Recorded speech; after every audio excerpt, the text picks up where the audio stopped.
Hello friends. आज हम बात करेंगे कि how is India affected by Russian Ukraine war. हम सभी जानते हैं कि रशिया यूक्रेन वॉर ऑलमोस्ट एक साल से चल रही है और अभी इसका कुछ नियर फ्यूचर में एंड लग नहीं रहा है। इनफैक्ट जो न्यूज़ में आ रहा है उसके हिसाब से तो ये वॉर और ज़्यादा इंटेंसिफाइड होने वाली है।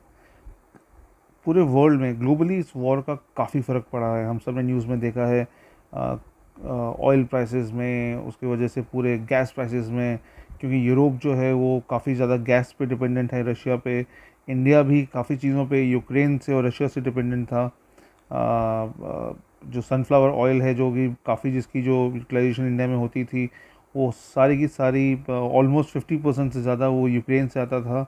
लेकिन उसका एडवांटेज एक ये हुआ है कि जब से ये वॉर शुरू हुई है तो इंडिया की जो डिपेंडेंसी है सनफ्लावर ऑयल की यूक्रेन से हट के अब वो ब्राज़ील से, अर्जेंटीना से, इन कंट्री से मंगवा रहा है एट चीपर प्राइस। तो आइए देखते हैं कि थोड़ा डिटेल में कि how is India affected. And obviously it is but obvious that जो इफेक्ट है वो नेगेटिव में ही है। सबसे बड़ा जो इफेक्ट हुआ है that is called foreign portfolio investors, FPI pull out. FPI pull out क्या होता है कि जो बाहर से इन्वेस्टर्स होते हैं, it could be individuals, it could be organizations, it could be World Bank, it can be private big banks, private investors। वो हर कंट्रीज़ पे उनके बॉन्ड्स खरीदते हैं, उनके शेयर मार्केट में पैसा लगाते हैं। तो वो क्योंकि उनके खुद के मार्केट्स काफ़ी टाइटन अप हो गए हैं, उनके यहाँ खुद के यहाँ स्कैसिटी हो गई है डॉलर्स की। तो एफ पुल आउट, जो फॉरेन पोर्टफोलियो इन्वेस्टर्स का पुल आउट है, वो बहुत ज़्यादा इंडिया में हुआ है। एक स्टडी के हिसाब से it's more than 1 lakh crore in last 3 months from Indian markets. और ये जो पुल आउट है ये लास्ट पूरे साल का पुल आउट से ज़्यादा है ये। तो होता ये है कि जब पुल आउट होता है इतने बड़े लेवल का, तो इससे जो मार्केट्स है वो अनस्टेबल होते हैं। कंट्री की जो इकोनॉमी है वो काफ़ी ज़्यादा फ्लक्चुएट करती है और टुवर्ड्स नेगेटिव साइड। नेक्स्ट जो इफ़ेक्ट है वो देखते हैं रुपी वर्सेस डॉलर।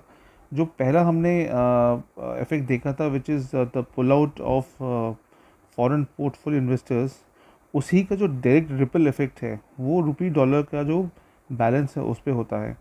जब बाहर से इन्वेस्टमेंट आता है तो वो रुपीज़ परचेज़ करते हैं, डॉलर्स देते हैं, तो उससे क्या होता है कि रुपी की डिमांड बढ़ती है और इंडिया के पास डॉलर्स एक बड़े अमाउंट में आता है। तो जो रुपी है वो स्ट्रेंथन होता है, डॉलर वीकन होता है। और यहाँ पे जैसा कि देखा हमने कि फॉरेन एफपीआई जो हैं वो पुल आउट हुए हैं, तो इसका मतलब है कि डॉलर्स वापस गए हैं, रुपी सेल हुआ है, तो इसका मतलब है कि रुपी की वैल्यू कम हुई है, डॉलर ज़्यादा स्ट्रेंथन हुआ है। तो ये देखिए जो लिखा है कि Indian rupee weekend over 4% since war begin. 4% is a very big margin.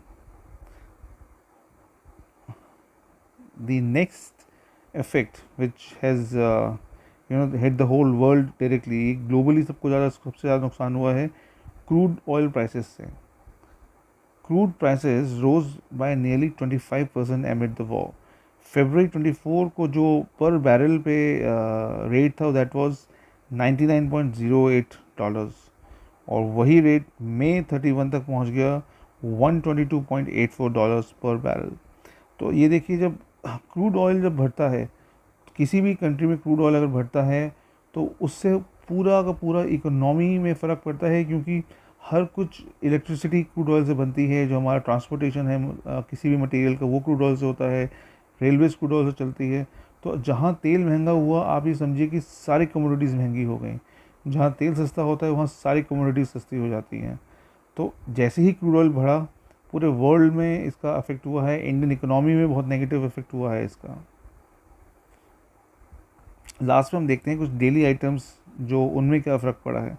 जैसा कि हमने बात की कि डॉलर्स और रुपी के में क्या इफ़ेक्ट हुआ है, क्रूड ऑयल बढ़ा है, इसकी वजह से ऑब्वियसली सारी चीज़ें भी बढ़ी हैं। लेकिन वनस्पति ऑयल वो बढ़ा है 26.6%, वीट 14.3%, मसूर दाल 11.6%, मस्टर्ड ऑयल 5.1%, शुगर 4.1%।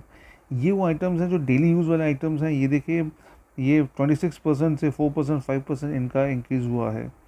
अरहर दाल ये एक इंटरेस्टिंग चीज़ है, ये सस्ती हुई है ना कि महंगी हुई है, और उसका रीज़न ये है कि अरहर दाल का जो एक्सपोर्ट है वो कम हो गया है। तो एक्सपोर्ट कम होने से क्या होता है कि उसकी डोमेस्टिक जो अवेलेबिलिटी थी वो बढ़ गई है।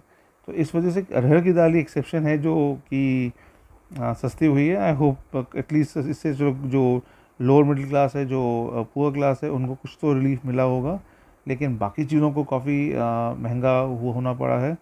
आई होप ये वॉर जल्दी ख़त्म हो और सबको रिलीफ मिले, because war is any ways not good for any one, war is never good solution for any thing. Thanks for watching us, and please subscribe and share your feedback. Thank you very much. Bye bye.